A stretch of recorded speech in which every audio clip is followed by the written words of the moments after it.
রুদপুর গ্রামের এক জেলের কথা বলবো।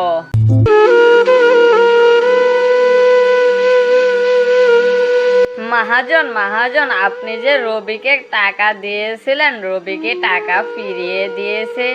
না না, রবি তো আমাকে এখনো টাকা ফিরিয়ে দেয়নি। আমারও তো মনে ছিল না এখন তো টাকা ফিরিয়ে দেওয়ার সময়, কারণ সামনে মাসের সুদও দেয়নি। সেজন্য আমি ওর কাছ থেকে টাকাটা নিয়ে আসি। চলো। ওইদিকে আবার রবিও আসতেছে, কারণ সে কোনো মাছ পায় না। এই রবি শুন, তুই না টাকা দেশ, সামনে মাসেও সুদ দেসনি, এবার টাকাটা দিবি। মালিক, আমাকে কিছুদিন সময় দেন। আমি যে নদী থেকে মাছ ধরতাম সেই নদীতে এখন আর মাছ নেই। এখন নতুন একটা নদী দেখে সেই নদী থেকে আমি মাছ ধরে বিক্রি করে আপনার টাকা আমি দিয়ে দেব। না না না, টাকা নেওয়ার সময় তো তুই এটা বলিসনি। তুই বলেছিলি তুই পরের মাসে টাকা দিয়ে দিবি, তা না হলে সুদ ঠিক মতো দিবি, কিন্তু তুই সুদও দিচ্ছিস না। তোর কাছে আমি 2 মাসের সুদ পাই, সুদও দেস না, আসল টাকাও দেস না। তুই যদি 3 তারিখের মধ্যে যদি টাকা না দিতে পারিস, তাহলে তোর বাড়ি আমি আমার করে নেব এবং কি তোকে সেই বাড়ি থেকে বের করে দেব।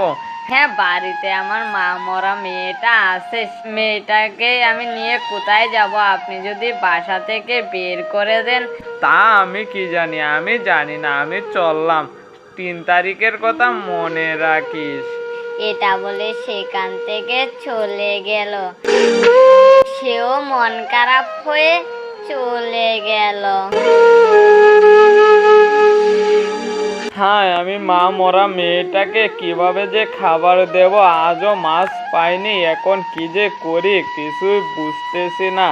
এখন কিভাবে যে ওই মেয়েটা আসলে আমি বুঝ দেব, সেই বাসা আমার জানা নেই। ছোট মানুষ যদি এসে দেখে বাসায় খাবার নেই, তাহলে কি ভাববে? হায়, আমি বাবা হয়ে বাবার দায়িত্ব পালন করতে পারলাম না।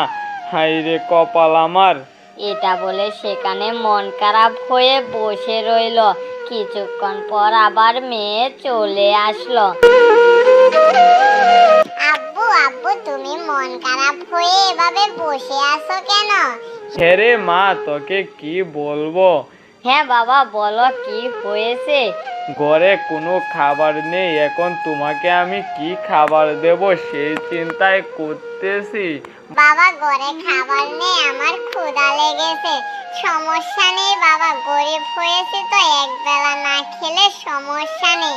না রে মা, তুই ছোট মানুষ, তুই কিভাবে না খেয়ে থাকবি? বাবা, তুমি চিন্তা করো না, আমি না খেয়ে থাকতে পারবো।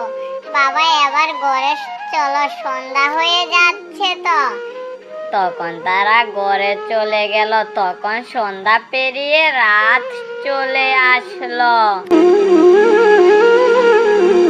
হ্যাঁ, এখন মেয়েটা ঘুমাচ্ছে। এখন যদি আমি মাছ ধরে না নিয়ে আসি, তাহলে সকালে ঘুম থেকে উঠে কি খাবে কিছুই তো বুঝতেছি না।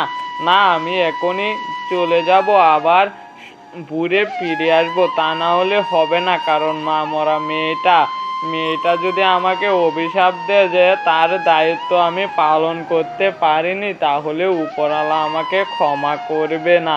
না, এখনই আমাকে বের হতে হবে। এটা বলে রাতে সে জাল নিয়ে চলে গেল।